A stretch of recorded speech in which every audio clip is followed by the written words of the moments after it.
You know the type, right? The guy who's maybe a little out of shape, still living in his mom's basement, controller in hand, maybe working some dead-end job. For the longest time, we called him the man-child.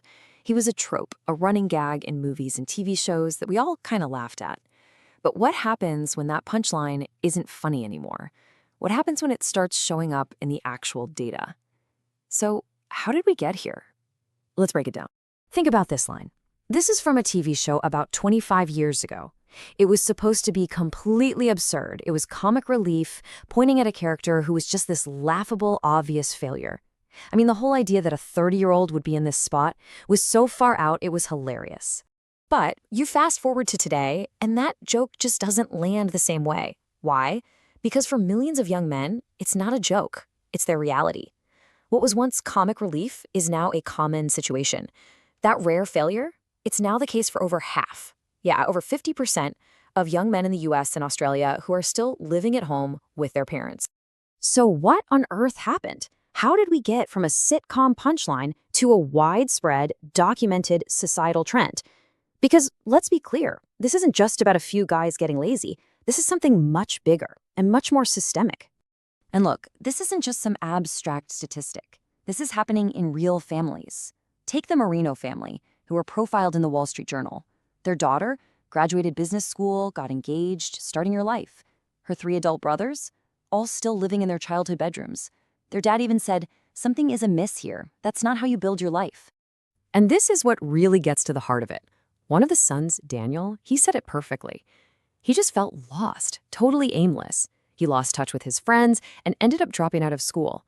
And his words just capture the feeling so many young men have. This sense of being stuck, of being your own worst enemy. Daniel's story, as powerful as it is not an outlier. That feeling of disconnection he talked about, well, it's reflected in some truly mind-boggling data.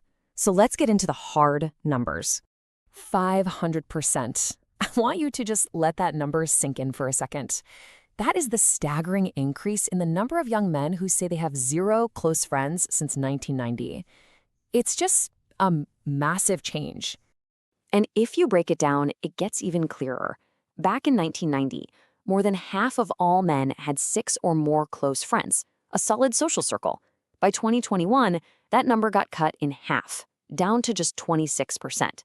And look at the flip side. The percentage of men with literally 0 close friends, it shot up from just over 3% to a really shocking 17%.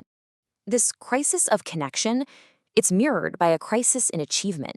And this isn't just a US thing. Across the 20 most advanced economies in the world, there is now an average 13 percentage point gap between young women and young men with a college degree. Women are just flat out graduating at a much higher clip. So, okay, the numbers are clear. They're telling a pretty scary story. The big question, the crucial question is why? Why is this happening? And the answer isn't simple. It's this really complex web of social, educational, and economic changes. Researcher Richard Reeves uses this amazing analogy that just nails it.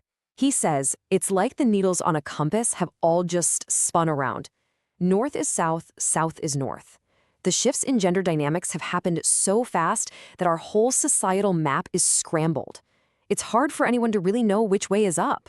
And you can trace the roots of this back for decades. In the 70s, you had these incredible necessary laws like Title IX that gave girls equal opportunities in school. A huge step forward. But here's the unintended consequence. While all this energy and all these resources went into helping girls catch up, boys were just seen as, doing fine. And quietly, they started to fall behind. Now, our modern school system itself can actually put boys at a disadvantage right from the get-go. Get this, the brain of an 18-year-old boy is often at the same developmental stage as a 16-year-old girl's. And this is happening in classrooms where the vast majority of teachers are women who might just naturally relate more to the girls. The data also shows boys are punished way more harshly for the exact same behavior. This can even start at home, where we see that fathers are less likely to sit down and read to their sons than their daughters. So on top of all the hurdles in school, you've got this 1-2 punch from the economy and the dating world. Those traditionally male jobs in manufacturing, they're vanishing. And as men struggle to find their place professionally, the dating scene has become a minefield. The number of unmarried men has just skyrocketed. And half of young men today say they have never even approached a woman. So what's going on here? What's behind this paralysis? Why are so many young men so afraid to make the first move in the real world? Well, when you ask them, the answers are pretty consistent. There's this huge fear of being called a creep, a fear of being accused of harassment, especially after the #MeToo movement. And then you throw in this growing political divide between young men and women, and you have a perfect storm for social anxiety and disconnection. Okay, so I know this all sounds really bleak, but it's not hopeless. The good news is that experts have been studying this and are coming up with some really concrete solutions. So let's talk about a path forward.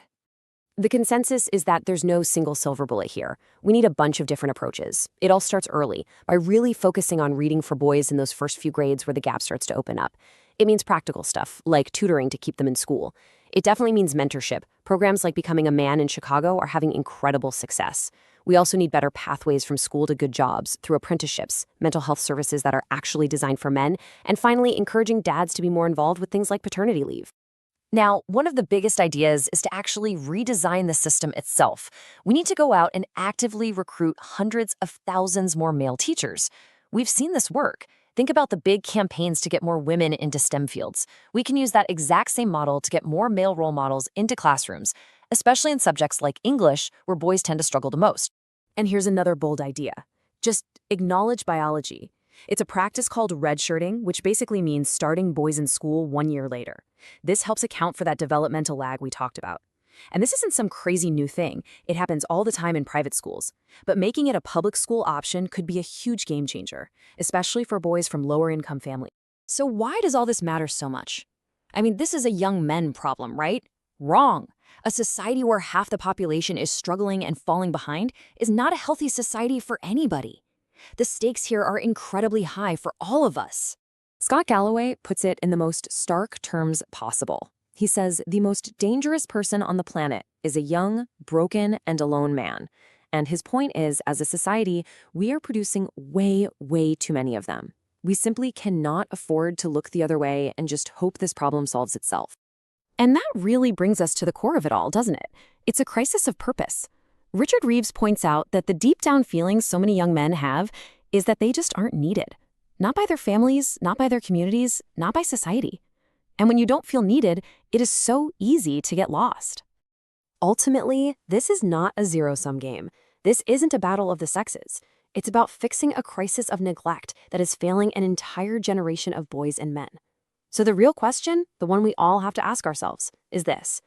How do we stop thinking of this as someone else's problem and start building a world where absolutely everyone, men and women, has a real chance to thrive?